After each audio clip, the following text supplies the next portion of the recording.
Hello dear students, we have already started lesson number 8, Orpheus and Eurydice, page number 23, and we have seen the other day how the heavenly means the spirit, or we can call them a goddess, okay, how they were, they were wonderstruck, they were surprised, they had no words to say to Orpheus, because the song and the words, okay, which he has spoken, it was really something which is very rare. And today we are going to see page number 24. Heads required no further persuasions. So heads required, that means the God, he doesn't require any other persuasions. So he is not to be persuaded anymore. So no force is needed now. Orpheus had braved the dangers of journeying the underworld. So he has taken courage to go to the underworld, if for nothing else, his bravery and determinations ought to be rewarded.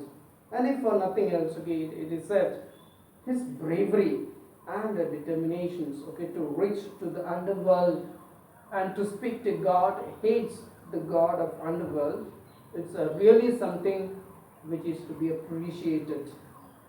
Orpheus, he said, your wish is granted. However, there is one condition. So Hades, the god of underworld, told Orpheus that his wish is granted, but in one condition. What is that? Let's see. As you lead Eurydice to the living world, on no account must you turn back to look at her till she is safely in the world of humans. So Orpheus was asked not to look at the face of Eurydice till they reach safely in the world of humans. And in case he looks back, in case he looks back, then something bad might happen to him. And what is that bad? Let's see. Orpheus was ecstatic. He was very much obedient. Whatever he is told or he is asked to do, he is accepting. I abide by your conditions, he said. Thank you, oh thank you. So he said, I will abide. I will do whatever that you say. This is what the reply of Orpheus was. The journey back, the journey back was long and silent. The journey, it was a very long and silent. The journey of whose? The journey of Orpheus. And whose? It is said, Eurydice. Orpheus refrained from looking back to ascertain if Eurydice was with him. So Orpheus restrained, that means he kept himself away of what? Of looking at Eurydice. He saw a pinpoint of light ahead and hope blossomed with him. So here we see, he just saw what? A pinpoint of light before him and hope blossomed. Blossom means it aroused. There was a hope in him. He quickened his pace. That means started walking faster, and soon he felt the warmth of the sun on his face.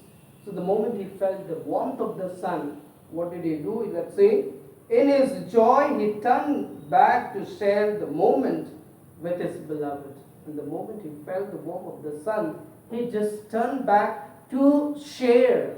What is that? The moment with his beloved. But what happened? What was the condition? Do you remember? The condition was the moment he looked back at Eurydice, what will happen? Let's see. But Eurydice was still in the underworld, and he watched in horror as she faded away, dissolving into nothingness, whispering a soft farewell. But then, though here we see Orpheus felt that he felt as if he has already reached, what to say, a world of humans. But then, okay, they were still where in the underworld, and that's why what happened to Eurydice, you see here, she fades away, dissolving into nothingness, and whispering, okay, before before disappearing, she whispered farewell. Orpheus had lost Eurydice forever, crazed with grief.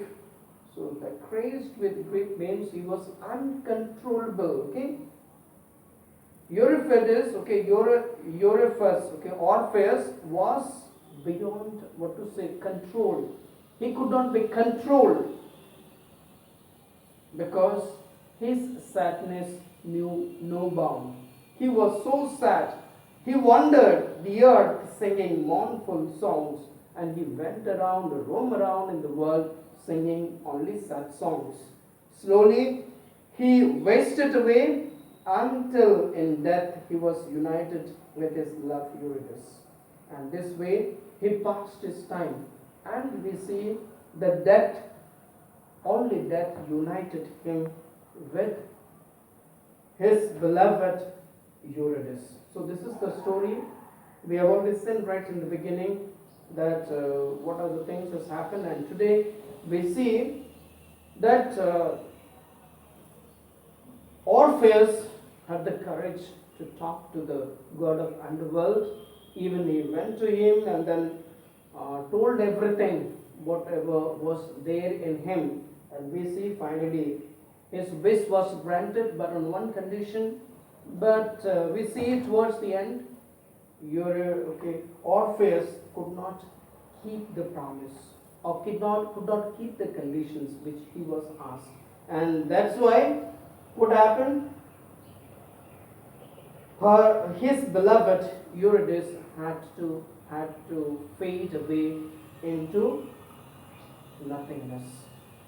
So remember, read the story, and before we end up, I just want to write some of the word meanings like persuade, then ecstatic.